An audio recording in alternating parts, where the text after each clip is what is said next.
Am I the jerk for not going to my cousin's birthday when my family ignored mine?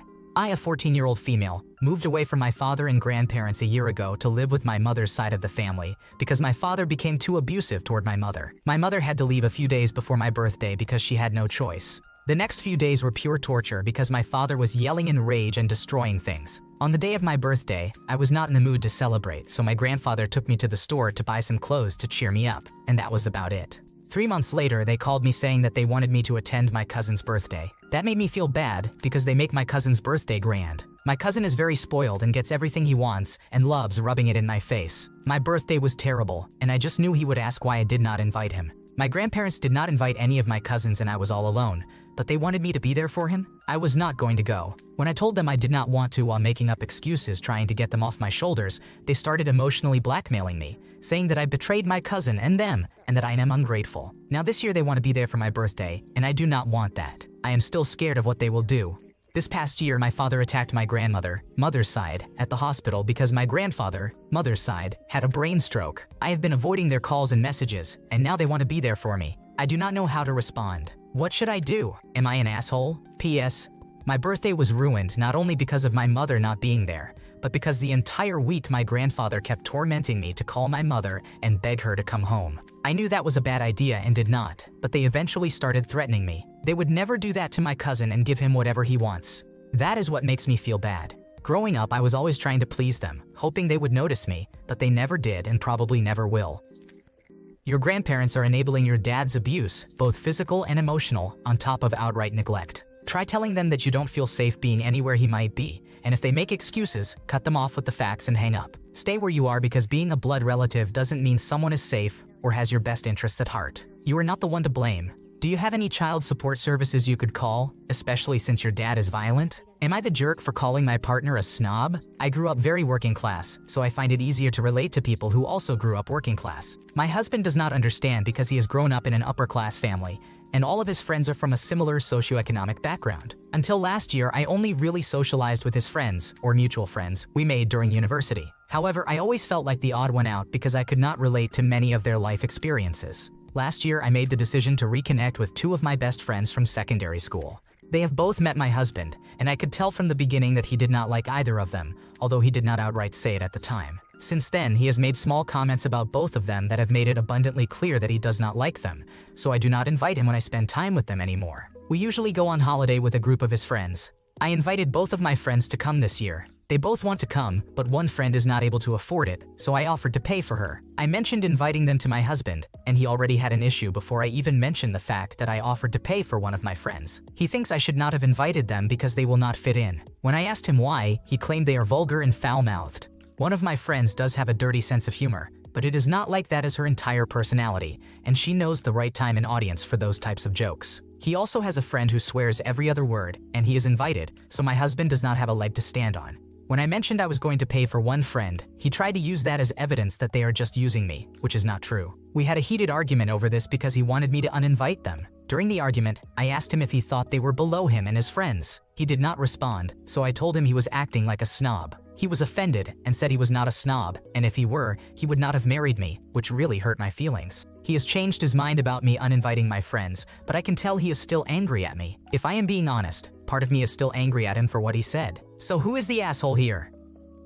You are the jerk here, OP, simply for inviting people to a group holiday without talking to the people in the group first. It's honestly kind of wild to invite 2 friends to hang out with a group they've never hung out with before for a vacation. It seems like it may have been better to get everyone together a few times to see if the group dynamic worked before bringing everyone on a vacation together. Also, your husband's opinion of your friends is a separate issue, and there may be deeper reasons for his discomfort beyond just class. Am I the jerk for getting my friends' parents to disown them and telling them that I support their decision 100%? My friend Brenda is dating this guy, Brad. Brad has a daughter whom he abandoned at birth and is currently paying 8% of his monthly salary as child support. Brenda is extremely supportive of Brad's decision and always complains that he should not even pay child support. She believes that if it is her body, her choice, then it should also be his life, his choice, and his wallet, his choice. She supports him completely and also never plans on having children. Personally, I am extremely against child abandonment, regardless of gender. This is why we are not as close as we used to be. She is aware of this, as I have backed out as a friend before on a common friend who decided to be a long-term mistress for a married man. She knows my morals and that there are certain people I just prefer not to be around. I do not think Brenda is shocked.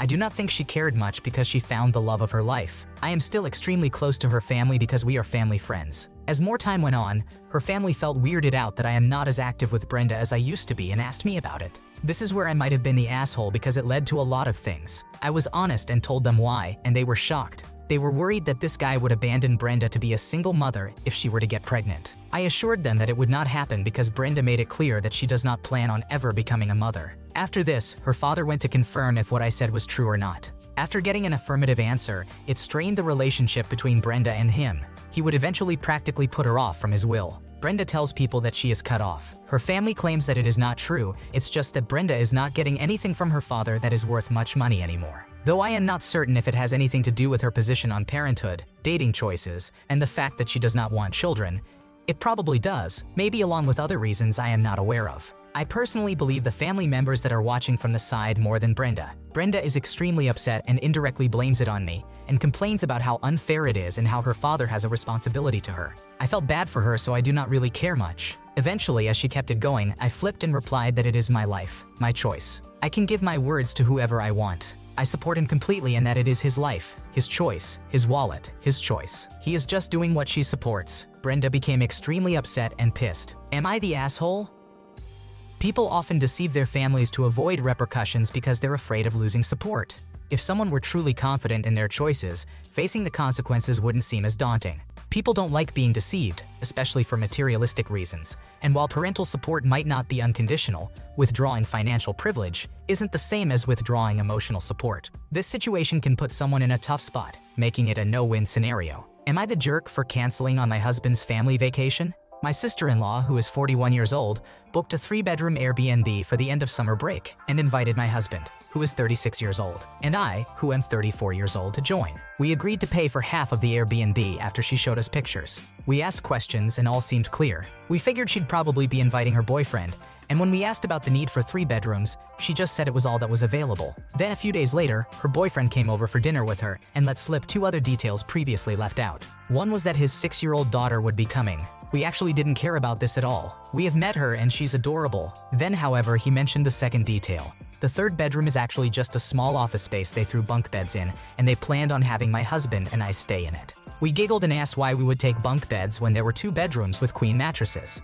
Apparently, they wanted to give their 6-year-old her own room, and the closest one to their master suite was the other queen room. My husband and I were quiet and said nothing. It was obvious we were unhappy. My sister-in-law explained their reasoning and said it wasn't a big deal. We mulled it over and decided it made no sense to pay half the Airbnb cost for the room we were getting, let alone for the fact that we were staying in one of 3 occupied rooms. So we respectfully asked her to cancel, which it's early enough to still do, and even offered to cover the cancellation fee if for some reason they were still charged. My sister-in-law is now angry and saying we are ruining the 6-year-old's vacation. I don't feel we are wrong. This is actually not the first time she's done something like this. My husband is fluctuating back and forth on whether we should just accept the situation, but I'm still unhappy with the arrangements. We both are pet owners. She has 2 large dogs and a small dog. We have 2 small dogs. Everyone said they were boarding the dogs. The boyfriend let slip they planned to bring their small dog along, though since the boarding costs are crazy for them because it's only 2 dogs per kennel. I suppose I'm just feeling like the costs are mounting for us and the expectations are that we will accept every little demand, while they bend rule after rule in their favor. Should I accept the situation? Am I just being unreasonable?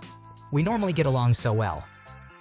The 6-year-old is perfectly fine in a bunk bed. It's literally made for kids. Expecting you to pay 50% and take bunk beds while they get the better room and bring their dog is just ridiculous.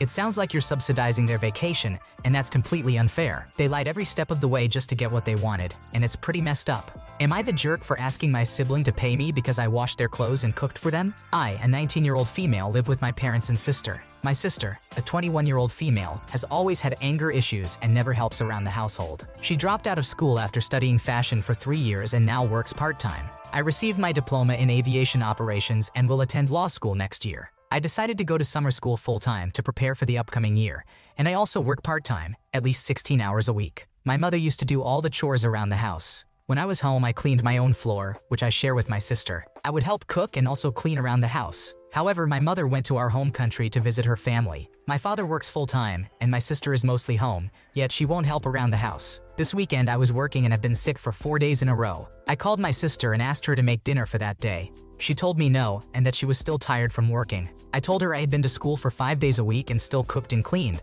and she could just put a pizza in the oven. She told me to do it myself, and that she is not my maid. I came home, put a pizza in the oven, didn't eat, and went to bed. This has been the situation for the past 5 days. I come home, cook dinner, and most of the time can't find time to eat myself because there are chores that need to be done, and I have to do my homework. The next day, my sister got mad at me in the morning because she was going to the mall with her friends, and I still hadn't washed the clothes she wanted to wear.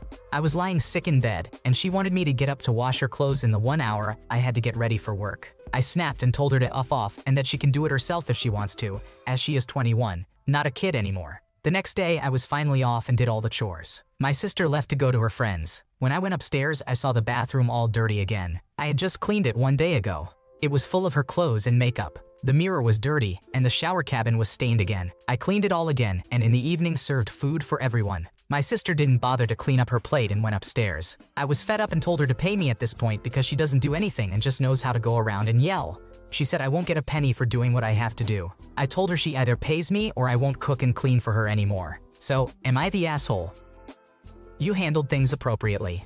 Just stop doing everything for her. Clean up after yourself, help in common areas, and do your own laundry and washing up. You owe her nothing, so pick the chores that bother you most and count those as your jobs. Don't cook for anyone else unless there's a fair trade involved, like a cooking rota where they wash up if you cook. Am I the jerk for telling my parents they're hard to be near when they have a new baby? My parents have 5 kids already and told us a few weeks ago that they are having another child. I am their oldest at 17 years old and male. Then my siblings are 14 years old and female, 13 years old and female, 9 years old and male, 7 years old and female. I remember when my younger brother and youngest sister were born, my parents were awful to be around. They had the worst tempers and were just in a constant state of being grumpy, and they snapped at us for everything. My maternal grandparents told me they were the same with all of us, and they remember when they had my 2 sisters back to back. It was a nightmare. The first 3 to 4 years of them having a child was awful to be around them. They admitted they distanced themselves each time they had a new baby after my 14-year-old sister because it was impossible to tolerate them constantly snapping at people and losing their temper. When they told us they were expecting another child, I admit I didn't have a happy or positive reaction. I tried not to react, but apparently my face gave away my unhappiness, and they asked to speak to just me. They wanted to know why I was so sour about a new sibling, and they scolded me for not being excited. I told them I wasn't looking forward to their temper when the next child comes. They were like, "What do you mean?" and questioned why I made it sound so negative. I told them they were so hard to be near when my brother and youngest sister were born, and I remember how I could just breathe and they would be grumpy and angry with me. I also know they were like that with the rest of us. I said it wasn't something I would ever look forward to. My parents told me they have no idea where I got that idea from, but it's not true. They ended up ranting to other family members who all confirmed what I said. I heard them argue with a few of their siblings who said they had tried to help and got treated poorly by them. They said new parents need to be left alone, not having people offer help. They need calm and quiet and nobody bothering them. I heard them say it, and I told them after their ramblings that having kids means you won't get the peace, calm, and quiet they want, and it's not the child's fault. I told them it doesn't mean you take all that anger out on a child or anyone who just tries to help either. They said I was still being a brat for telling them they are hard to be around and that no child should speak to their parent that way. Am I the asshole? You did nothing to be ashamed of and are certainly not a brat. Good for bringing it up. Hopefully, it makes your parents more conscious of how they're treating you and your siblings when the new baby comes. It sounds like something that needed to be said and was confirmed by your relatives. Given the fact that they are older now, the grumpiness might be considerably worse this time. Thanks for watching. When you subscribe, make sure to hit the bell to turn on notifications so you never miss a video. To finish listening to all the stories, check out the playlist in the description.